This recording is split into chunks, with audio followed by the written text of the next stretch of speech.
मंचावर उपस्थित सुधीर जोगळेकर, अश्विनी मयेकर, माझे मित्र प्रसाद काथे, मीनल मॅडम, निशितजी आणि मान्यवर. राजऋषी नारदाच्या नावाने पत्रकारांना सन्मान देणे उपयुक्तच आहे. म्हणजे देव आणि दानवांमध्ये सुसंवाद घडवून आणणे हे योग्य प्रकारे करतात. आणि सध्या तर सोशल मीडियामुळे देव कोण आहे दानव कोण आहे हेच ओळखणं कठीण झालं आहे. असो तरी पण आपण बघा की इराणपासून चायनापर्यंत एक एक देश बघा, इराणपासून चायनापर्यंत एकच फ्लरिशिंग डेमोक्रेसी आहे, दॅट इज इंडिया. आणि याच्यात प्रेसचा मोठा सहभाग आहे. म्हणजे अगदी if you look at the struggle for independence तिथपासून मग टिळकांचा बघा किंवा महाराष्ट्रात जर्नलिझमची जुनी परंपरा आहे, त्या परंपरेला धरून एक मोठा वाटा आहे to keep this democracy and keep this nation intact. Look at me तिन्ही भाषेत बोलणार, हिंदी, इंग्रजी, Marathi. Look at the recent events in Bangladesh.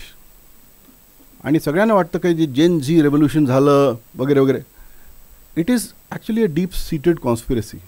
आणि मी ऑफिशियली सांगतो, it's a deep seated conspiracy. जे तुम्हाला वाटतं की छात्र शिबिरने केलं. व्हॉट इज छात्र Shibir? Chhatra Shibir is run by certain intelligence agencies from across some other country supported by third country. आणि सिस्टमॅटिकली ते लोक कुणाला राष्ट्राध्यक्ष म्हणून घेतात? Somebody who is related with some deep state since years. हे लोक कल्टिवेट करतात, लोकांना सिस्टमॅटिकली कल्टिवेट करतात, पेरतात आणि असे सोशल मीडियावर ट्रेंड करून अल्गोरिदम सेट करून रेव्होल्युशन्स तयार करतात. एक स्टडी करा, जर कलर रेव्होल्युशन्स नावाची एक संकल्पना आहे. एक कलर रेव्होल्युशन्स किंवा अरब स्प्रिंग कुठल्या प्रकारे सोशल मीडियाचा वापर करून केला गेलेला. आणि यालाच रशियाने प्रत्युत्तर दिलं. Russia created one company called internet research agency IRA. आणि याचा अध्यक्ष होता एक प्रिगोझिन नावाचा माणूस, जो नंतर when he went against Putin, तो in suspicious circumstances he was never found. पण अमेरिकन इलेक्शनमध्ये America got the taste of its own medicine. ज्या प्रकारे ते सगळ्या बाकी देशांच्या इंटरनल याच्यामध्ये ढवळाढवळ करतात किंवा ओपिनियन्स तयार करतात, अमेरिकामध्ये तसं झालं. ब्रेक्झिटमध्ये it is said that there was a great role of social media in swinging the popular public opinion. आणि हे सगळीकडे घडत आहे. रिसेंटली बघा तुम्ही की public opinions are no longer being shaped by media. Public opinions जे आहेत ते सोशल मीडियावरून, आपल्याकडे मोठे इन्फ्लुएन्सर्स आहेत, दे नो की how this algorithm is operated, how a particular thing is spread. आणि या काही टेक कंपन्या कंट्रोल करतात की how you would feel, what you would think, right, how you feel about your country, how you feel about world issues is controlled by some tech companies and their algorithms. एकदा एक TV वर debate होता आणि I was talking from the point of view of take down of content. कधी कधी harmful content असतं ते take down करायचं असतं. It may be personal content, personal photos of somebody leaked out, और it may be something which may have a large implication on law and order. तर मला गुगलचा तो वकील होता तिकडे, तो TV वर म्हणतो की तुम्हाला काय अधिकार आहे हे करण्याचा वगैरे वगैरे वगैरे. म्हटलं we are a sovereign country and if any restriction on freedom of speech has to be made, it has to be made in the framework of the constitution. आणि कॉन्स्टिट्यूशनमध्ये फ्री स्पीचला जे योग्य निर्बंध आहेत ते डिक्लेअर्ड आहेत आणि त्याची पद्धत आहे. म्हटलं तुम्ही काय फॉलो करता सांगा, तुमचा काय लिगल बेसिस, तुमचा अल्गोरिदमची काय ट्रान्सपरन्सी, तुमची काय अकाउंटेबिलिटी, तुमचं काहीच नाही. How are you questioning a sovereign state and asking them what they want to do about their own people. आणि आमच्याकडे हे करताना we have due process, we have transparency, we have accountability, we have audit trail, आणि तुम्ही विरुद्ध you can challenge that, you can go to court. बरोबर आहे. Take कंपनीकडे असं काही नाही. त्यांना जे पाहिजे ते they would be decide to trend or not to trend. तुमचे फॉलोअर सडनली कमी करणार, जास्त करणार, it is up to them. You are entirely at their mercy. अशा परिस्थितीत it is very important to have journalistic quality and integrity. आणि I am very sorry to say, in last many years this has been severely coming down. माझ्या वडिलांनी 20 वर्ष पत्रकारिता केली. मी नागपूरचा आहे. आणि त्यांच्या काळात त्यांचे जे चीफ रिपोर्टर वगैरे असायचे, एक काही चुकलं ना ते असं काही बोलायचे की 3-3 दिवस माणूस झोपायचं नाही. The standards of journalism were so exacting. आता काय भाषा, काय व्याकरण, काय सुरू आहे, काही कोणी छापतं. हेडलाईन्स बघा. आणि डिजिटलमुळे तर अजून चेंज झालेलं आहे. क्लिक बेट असतं की न्यूज काय असणार, मथळा काय असणार, आत कंटेंट काय असणार, काही तारतम्य नाही, काही साम्य नाही, आणि काही जबाबदारी नाही. सोशल मीडियावर तुम्ही काही लिहून मोकळे होऊ शकता. कारण what we are following is we are following section 230C of communications decency act of USA, जिथे there is a concept call safe harbour. Safe हार्बरचा अर्थ असा आहे की तुमच्या प्लॅटफॉर्मवर कुणीही काही केलं तर त्याची जबाबदारी याची नाही. म्हणजे आता कीर्ती कॉलेजनी प्लेग्राऊंड इथे तयार केला आहे, त्या प्लेग्राऊंडवर कुणी येऊन कुणाला शूट करतोय किंवा ड्रग्ज विकतोय तर कीर्ती कॉलेजची जबाबदारी नाही, असं शक्य नाही. If you are creating a facility, if you are creating a place, then it is your bound and responsibility to see that it is not use for wrong purposes. पण हे सिस्टमॅटिकली केलं. आणि तुम्हाला मी अजून आश्चर्याची गोष्ट सांगतो की there is a investment venture capital firm call InQTel. आपण गुगल करा आताच, right. InQTel is the venture capital arm of CIA. आपण फक्त माहीत करा यांनी कुठल्या कंपनी काढल्यात, including Google. Google has been created by InQTel. InQTel is CIA's venture capital arm. It is so clear. आणि how don't we understand this in this country. दुसरं, आता everything is contested in a democracy, and मतांतरं आवश्यक आहेत डेमोक्रेसीमध्ये. That is the soul of democracy.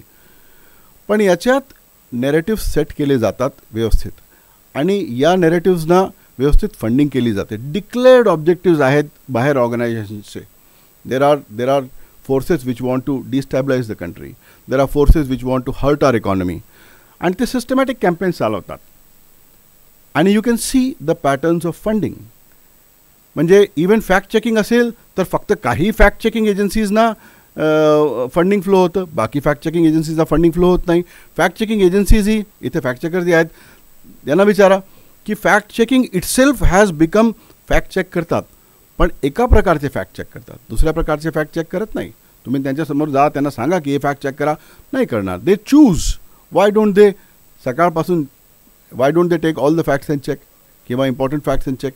Why do they choose? Why do people say that fact checking itself has become a partisan business or a biased business? हे असं होत आहे. आणि it is essential that this kind of literacy has to be brought to people. आणि I think it is the role of press. तर तुमची आताही credibility आहे. Please see to it that the quality of journalism is intact. आणि त्याच्याबद्दल लोकांना सन्मान त्याच्या मनात पाहिजे. Because otherwise the quality of journalism, due to speed, due to continuous breaking news, due to continuous digital impact, is going down. आणि somewhere मला वाटतं या प्रकारे जसं आपण लोकांना शोधून चांगल्या लोकांना पुरस्कार देत आहे, त्या प्रकारे समाजाशी संवाद साधून we have to give them the wherewithal, एक kind of inoculation against disinformation. पूर्ण युरोपमध्ये they are so worried about Russian disinformation campaigns that त्यांच्या पार्लमेंटमध्ये डिबेट्स आहेत. Please go and see the parliament debates about how social media is creating social discord. आणि याच्याबद्दल there have to be some guardrails. त्यामुळे 2021मध्ये भारत सरकारने social media intermediary guidelines and digital media ethics code, मला I am sorry काही महत्त्वाचं होतं म्हणून फोन घ्यावा लागला. आता काही पत्रकारांच्या काही समस्यांबद्दल बोलूया. तर हे सत्यशोधन करताना you have to face various kinds of challenges. म्हणजे अगदी हल्ले होतात, ब्लॅकमेल किंवा पर्सनल फॅमिलीला थ्रेट या प्रकारेही तुम्हाला सामोरे जावं लागतं. तरी पण तुम्ही तुमचं काम व्यवस्थित करता. याच्याकरता महाराष्ट्र एक असं राज्य आहे जिथे महाराष्ट्राने पत्रकारांच्या प्रोटेक्शनकरता पत्रकार हल्ला कायदा तयार केला. आणि in fact I can proudly say that I was a part of drafting that act. आणि त्याला नंतर प्रेसिडेन्शियल असेंटही मिळालेला आहे आणि राज्यात कायदा लागू आहे. प्रोफेशनलिझमबद्दल जे म्हणालो तर तिथे जे डिजिटल एजचं चॅलेंज आहे याच्याकरता काही नवीन there are some new things which journalist should do. एक आहे डेटा जर्नलिझम. जगात सगळीकडे डेटा जर्नलिझम सुरू आहे. त्याचा काहीतरी कोर्स करून घेणे किंवा शिकून घेणे. आता तुम्हाला शिकण्यासाठी कुठल्याही अकॅडमीला जाण्याची गरज नाही. YouTube is your best teacher. Just go to YouTube. तुम्हाला प्रत्येक याला डेटा जर्नलिझमचे कोर्सेस तुम्ही करू शकता किंवा बाकी युडेमी इकडे तिकडे तुम्हाला जर सर्टिफिकेशन करायचं असेल तर तिकडे मिळतील. Understand the value of data. कोविडमध्ये तुम्हाला डेटा जर्नलिझमने शिकवलं की एक मला वाटतं टाईम मॅगझिनचं एक ॲनिमेशन आहे जिथे त्यांनी दाखवलं की हुबईवरून एक सिंगल पेशंटवरून कसं कोविड स्प्रेड होत गेलं. तर the power of data, the power of visualization combined with mobile and digital media is something which journalists should look at. आपण हे बघाल की आता इवन TV मीडिया आहे. Sarita, my friend Sarita is there. The amount of graphics they are using, the amount of visualisation they are using, याला तुम्ही outsource करू शकत नाही. कारण त्या डेटाची आणि त्याच्या इंटरनल्सची जी अंडरस्टँडिंग तुम्हाला आहे ते बाहेरच्यांना येणार नाही आहे. That only you have to. So please do some course on data journalism. तसंच एक कंपनी आहे Bellingcat. Bellingcat is one company in I think it's UK based. आणि ते फॅक्ट चेकिंग करतात आणि इन्व्हेस्टिगेशन्स करतात, डिजिटल इन्व्हेस्टिगेशन्स करतात. म्हणजे त्यांचे डिजिटल इन्व्हेस्टिगेशन्स इतके चांगले आहेत की एकदा एक मलेशियाचा प्लेन इट सडनली डिसअपियर्ड. तर त्यांनी संपूर्ण जस्ट युटिलायझिंग सोशल मीडिया आणि पोस्टेड फोटोज त्यांनी संपूर्ण त्याचं डिजिटल फोरेन्सिक्स केलं आणि एक्झॅक्ट हे सांगितलं की कुठल्या देशाची मिसाईल कुठे हिट झाली, प्लेन कुठे असावा. तसंच त्यांनी बाकी काही ॲट्रॉसिटीज झाले असतील, काही ह्युमन राईट्सचे व्हायलेशन झाले असतील तर फक्त त्या फोटोंवरून त्याच्या जिओ लोकेशन करून कुणी हे केलं काय केलं हे सिद्ध केलं. एक व्हेरिफिकेशन हँडबुक म्हणून एक पुस्तक आहे. Every journalist should read it. कारण आता most of the information that you get is coming from online and digital media. बघा आता ब्रेकिंग न्यूज पहिले ट्विटरवर किंवा फेसबुकवर इंस्टावर सुरू होते, त्याच्यानंतर TV व्हेरीफाय करतं आणि समटाईम्स आणि पिक्स इट अप. तर व्हेरिफिकेशन हँडबुक एक चांगलं पुस्तक आहे, वाचून घ्यावं. फ्रीली अवेलेबल आहे इंटरनेटवर. So these are the new age skills. Also you should understand some inoculations against disinformation. की डिसइन्फॉर्मेशन करणारे कोण लोक आहेत, कशाप्रकारे ते करतात हे जर्नलिस्टने समजून घेणे आवश्यक आहे. Only then you in the capacity of guardian of this society you would be able to guide us, you would be able to bring us to truth, and you would be able to do your duty. Thank you so much.